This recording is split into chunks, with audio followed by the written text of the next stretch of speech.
E agora a gente tem mais um convidado nessa programação especial da Jovem Pan. Nós estamos com o professor Daniel Osovic, historiador, professor da Stand With Us Brasil, pesquisador sobre fundamentalismo islâmico. Professor, boa tarde, muito obrigado por participar mais uma vez aqui da programação da Jovem Pan. Sei que o seu tempo é curto, mas muito obrigado. Boa tarde, um prazer estar com vocês hoje. Muito obrigado. Bom, professor, a gente vai chegando ao 7º dia desta guerra, desse conflito, e agora toda a informação de uma possível invasão à faixa de Gaza. O senhor, como historiador, o que é possível esperar de uma ação como essa de Israel, que é um exército muito maior, uma estrutura muito maior, mas é um terreno muito complicado, né? A faixa de Gaza, nós temos também os reféns. O que é possível esperar, professor, para as próximas horas? Eu acho que, não sei se nas próximas horas, mas nos próximos dias, Israel vai começar uma invasão por terra da faixa de Gaza, tentando justamente conseguir os objetivos que se propôs, como são o derribamento do Hamas, a destruição total política e militar deste movimento, e, obviamente, também vai tentar, de alguma forma, que eu realmente não tenho ainda informação, resgatar os reféns, sim? Também a gente pode pensar que esse resgate pode ser feito através da mediação internacional. Realmente eu acho muito difícil essa opção, e acho que Israel vai tentar libertar os reféns de uma forma militar, de alguma forma, por chamá-lo assim. Em relação ao que você falou, de que o exército israelense é maior, né? Obviamente as milícias do Hamas na faixa de Gaza, a gente também tem que ter em conta o fator do norte do território israelense, a possível confrontação direta com o Hezbollah. Então, estamos falando que já são 2 organizações terroristas com o apoio do Irã, que também é um exército bastante forte na região. Então, as comparações têm que ser feitas a nível regional para realmente ter uma ideia da magnitude deste conflito.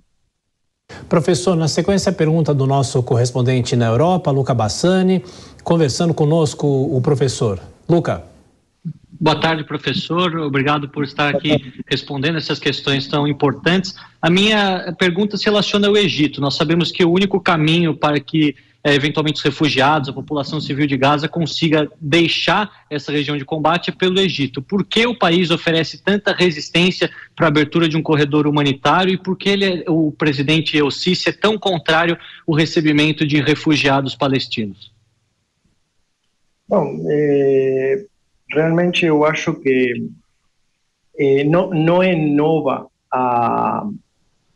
a má relação que tem o governo do Egito com o Hamas, e os enfrentamentos não são de agora. A gente tem que lembrar que também no Egito tem um bloqueio da faixa de Gaza, um bloqueio total na fronteira sul, e eu acho que o Al-Sisi pode ter algum tipo de informação sobre possíveis infiltrações de terroristas de Hamas dentro de seu território através desse corredor humanitário. A gente tem que lembrar que não é a primeira vez que Hamas usa, né,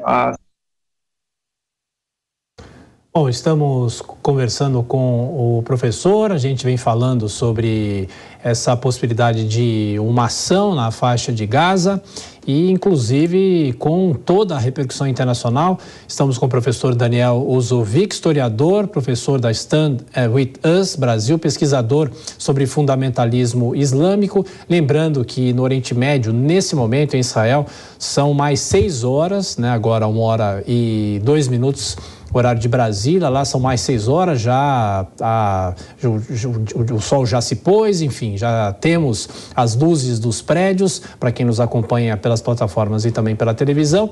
E Luca Bassani, a sua questão é interessante porque há essa resistência do Egito e como o professor também é especialista em fundamentalismo islâmico, a questão que se coloca é por que a própria ONU resiste tanto em classificar o Hamas como um grupo terrorista, que de fato é, né?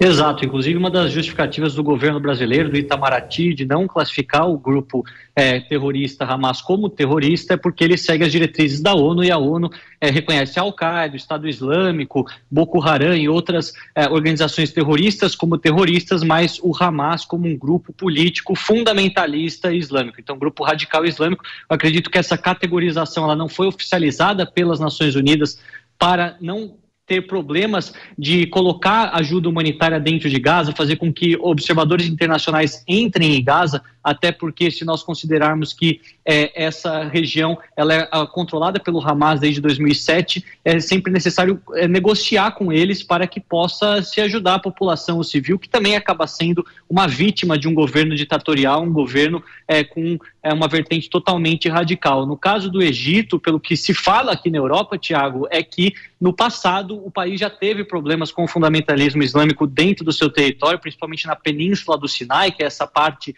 asiática do Egito, se assim podemos dizer, que faz divisa com Gaza, e que, não podemos nos esquecer, o Hamas era um braço da antiga Irmandade Muçulmana, que após a Primavera Árabe se tornou ilegal no Egito, principalmente durante os primeiros anos do governo do atual presidente El-Sisi. Então, eles querem evitar, como o professor estava bem dizendo, uma infiltração de possíveis terroristas, e isso acaba penalizando os civis, as mulheres, as crianças, os bebês que tentam fugir de uma zona de combate, tentam chegar em um local onde há comida, onde há água, onde há condições mínimas para a sobrevivência, considerando que em Gaza isso não é mais possível depois dos bloqueios, desse cerco total e também dos intensos bombardeios que tornam a situação lá totalmente insustentável, totalmente subhumana para a sobrevivência. Pois é, nós estamos também acompanhando as informações que chegam pelo site do Exército Israelense. Houve agora há pouco, segundo as últimas informações, uma explosão que atingiu uma área próxima da equipe de imprensa, uma equipe de imprensa que estava na fronteira entre Israel e o Líbano. E também é bom lembrar que o secretário de Defesa dos Estados Unidos encontrou o primeiro-ministro Benjamin Netanyahu, afirmando que os Estados Unidos estão prontos para enviar ativos adicionais para Israel. O governo israelense desmentiu a acusação da organização Human Rights Watch sobre um suposto uso de munição de fósforo branco durante as ofensivas em Gaza e também no Líbano. Segundo um comunicado do exército israelense, a afirmação não é verdadeira e os militares não utilizaram até agora essa munição no conflito. A acusação veio após a ONG verificar vídeos dos bombardeios israelenses gravados na última terça e também quarta-feira. A munição é considerada como arma incendiária e o uso é proibido pela Convenção do Uso de Armas Convencionais, um tratado internacional do qual Israel não é signatário, segundo as informações. É mais uma discussão também que nós acompanhamos da guerra da Ucrânia sobre a espécie de armamento que é utilizado em relação à própria guerra, né? E a gente não tem como saber, eventualmente, quais são esses arsenais que vêm sendo usados, se são oficiais, se são autorizados ou não, não é? Exato, Tiago. Nós vemos que, apesar do fósforo branco não ser classificado oficialmente como uma arma química, o seu uso ele é extremamente restrito e condenado por vários países. No caso em questão, Israel não é signatário desse tratado que proíbe o seu uso, mas acabou desmentindo algumas acusações, principalmente da Human Rights Watch, né, que essa é uma organização não governamental que acaba atuando em zonas de conflito, e é muito difícil ter a completa noção do que está acontecendo em Gaza. Até muitas das pessoas da nossa audiência cobram uma visão um pouco mais próxima de Gaza, dos civis de Gaza que sofrem, que passam por uma condição humanitária completamente difícil, mas a imprensa ocidental, que inclui também alguns jornalistas brasileiros, não tem acesso direto a Gaza. Uma zona que antes da guerra, até mesmo em tempos de paz, já tinha um acesso extremamente restrito, seja pela fronteira entre Israel e Gaza, seja pela fronteira entre Egito e Gaza. Então, neste momento em que há este bloqueio total, ninguém entra, ninguém sai, para profissionais da imprensa que querem também contar a história do lado palestino, eles não conseguem simplesmente chegar por lá. Então, muitos desses relatos dependem dos jornalistas palestinos que têm atuado dentro de Gaza, alguns, inclusive, infelizmente, morreram, e também dessas agências não governamentais, essas ONGs que trabalham dentro de Gaza há muitos anos, dada a situação de miséria, a situação de extrema pobreza que vive parte da população e que depende dessa ajuda humanitária corriqueiramente para se alimentar e para conseguir sobreviver. Então, é uma situação complexa, até mesmo para nós da imprensa conseguimos passar todas essas informações de maneira precisa, por isso que aqui no jornalismo da Jovem Pan nos últimos dias estamos tentando mostrar todos os lados, todas as declarações, até mesmo do lado do Irã, do lado do Hamas, para contar essa parte da história, por mais que difícil, porque temos do outro lado bárbaros, terroristas, e nós sempre nos afirmamos nessa posição. É importante tentar mostrar o drama humanitário vivido pelos civis, porque essas pessoas também são vítimas dessa situação, são presas no fogo cruzado. Muitas dessas crianças, vale mencionar que a idade média da população de Gaza, né, a faixa etária média é na faixa aí dos 17, dos 20 anos, muitas crianças de 5, 8 anos que já nasceram em um cenário de guerra, já nasceram nesse cenário de miséria e não são culpadas pelos ataques terroristas perpetrados pelo Hamas e acabam realmente pagando o preço. Então é importante fazer essa diferenciação e tentar sempre mostrar a partir das informações que nós recebemos, sempre atualizando a nossa audiência, às vezes não na mesma velocidade do que as informações que chegam de Israel, mas estamos trabalhando duro para isso também. Sim, sem dúvida. E, Luca, o professor historiador da Stand With Us Brasil, Daniel Uzovic, estava respondendo a sua pergunta em relação ao Egito. O professor voltou com a gente. Professor, pode continuar respondendo a pergunta do Luca, por que o Egito não facilita a saída dessas pessoas, inclusive dos brasileiros que estão na faixa de Gaza, professor? Sim, eu realmente faria um pouco mais de ênfase na negativa do Hamas de esse corredor humanitário, o que já demonstra, né, qual é o objetivo deste regime terrorista. O Hamas também se opõe a este corredor humanitário, porque obviamente ele quer manter as pessoas como reféns, a sua própria população como refém, porque sabe realmente muito bem que o exército israelense vai estar muito mais limitado de ação enquanto a população da faixa de Gaza não possa sair através de corredor humanitário. Sim? Enquanto Egito, eu acho que pode ser uma das explicações que também Egito tenha medo, né, de uma desestabilização em sua fronteira com a faixa de Gaza através da saída destes refugiados, ou também teme uma incursão de terroristas do Hamas camuflados dentro dos civis através deste corredor humanitário, que não seria a primeira vez que Hamas utiliza desta forma a ajuda humanitária.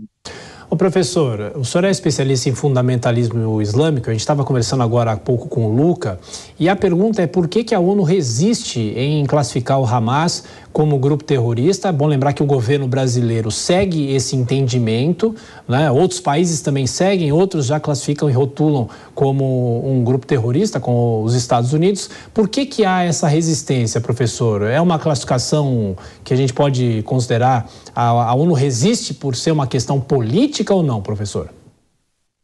Eu acho que é uma razão política. A gente não tem que realmente ver que muitas vezes as pronúncias da ONU, as declarações da ONU realmente são, muitas vezes, não refletem a realidade de uma situação.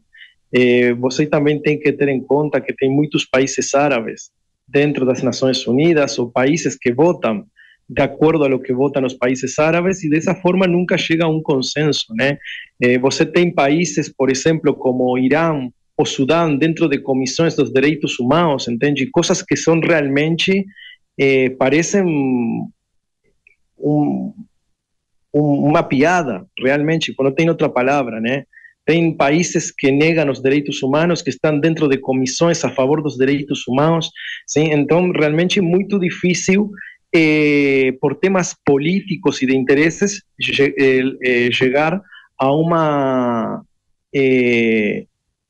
declaração total por parte das Nações Unidas de que o regime de Hamas, a organização Hamas, é uma organização terrorista. Sim? Isso realmente é minha opinião, e acho que é uma explicação correta de lo que realmente sucede nas Nações Unidas. Professor Daniel, para a gente fechar a nossa entrevista, o Luca Bassani faz a última questão. Luca? Professor, nós temos observado em torno do mundo várias manifestações pró-Palestina e, ao mesmo tempo, a não condenação dos atos terroristas do Hamas perante a população de Israel.